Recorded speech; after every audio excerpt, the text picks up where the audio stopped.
Welcome back to Readability. If you didn't know already, this is a kid podcast that's all about reading. Don't know a good book to read?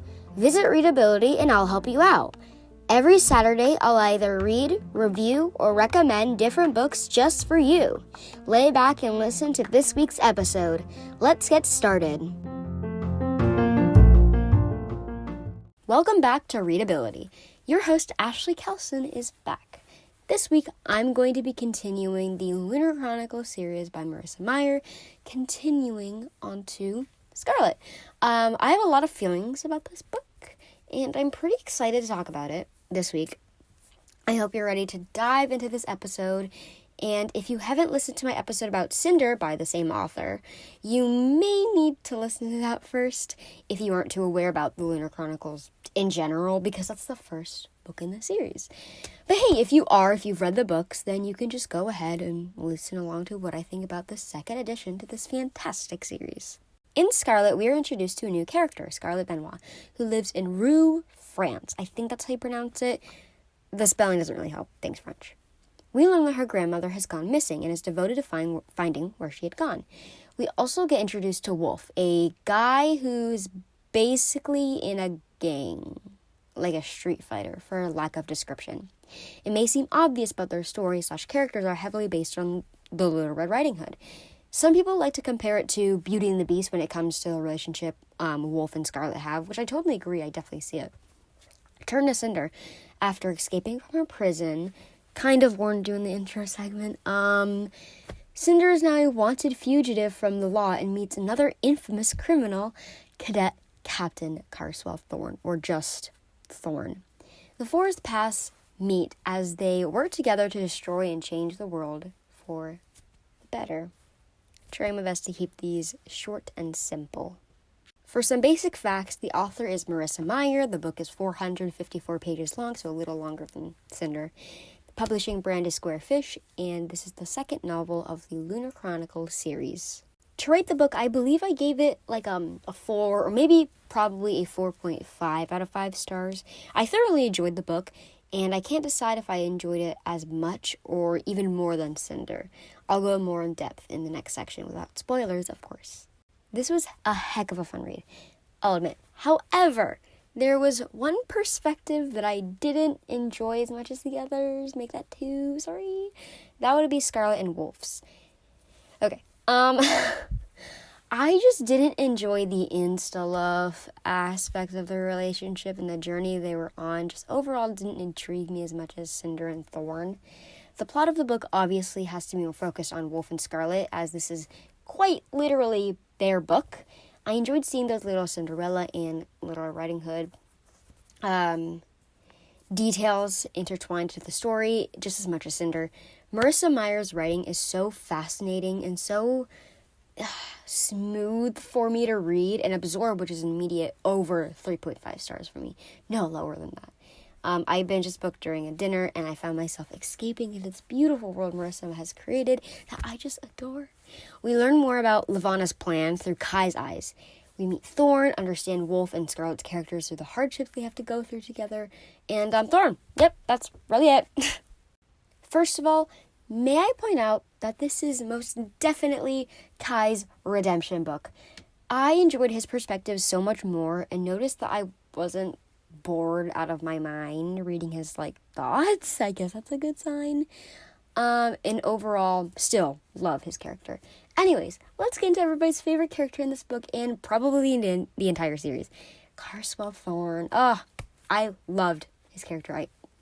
Obviously. He never fails to make me smile. His humor is honestly so iconic and hard to miss.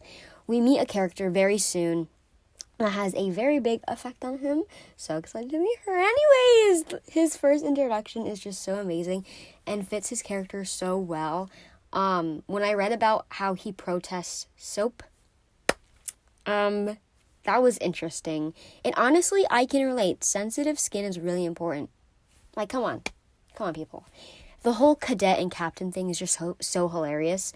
And the friendship of him and Cinder is just so perfect. The fact that he just gets better from here is just yes, for lack of words. Okay, Scarlet. So, okay, I actually liked her. I mean, hear me out. I liked her. I think she's cool and a really fun character who can hold her own. But at the same time, I didn't enjoy her as much as I wish I could. She definitely has her scenes that make me appreciate what she does for the crew. Her skills with the gun are really fun to read about, and her dedication to her grandmother and Wolf, and eventually like their crew, is really admirable. Speaking of Wolf, what did I think about him? Similar to Scarlet, let me just make this clear. Just because I don't really like Wolf does not mean I don't appreciate what he does. Like, wow, when we get to winter, wow.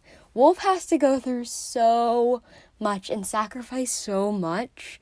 Like, he cares so much for the people he loves. However, I did find him a little just like not all that. I don't know how to describe it. His personality is just not what I'm drawn to, if that makes sense. I don't know. I'm sorry. I wish I could enjoy Wolf more than I did. Quickly, I found Cinder amazing as always. Her character starts to grow so much more after escaping from her stepfamily and feeling left out her entire life and finally deciding to change the world any way she can and herself, which is top tier character development.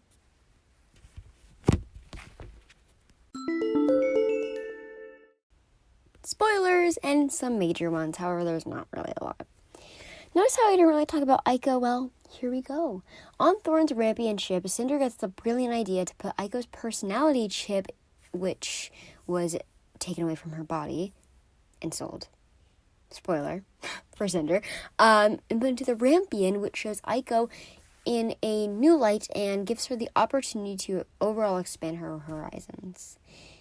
Oh, who am I kidding? I was just so excited to have one of my favorite characters of the series come back from the dead.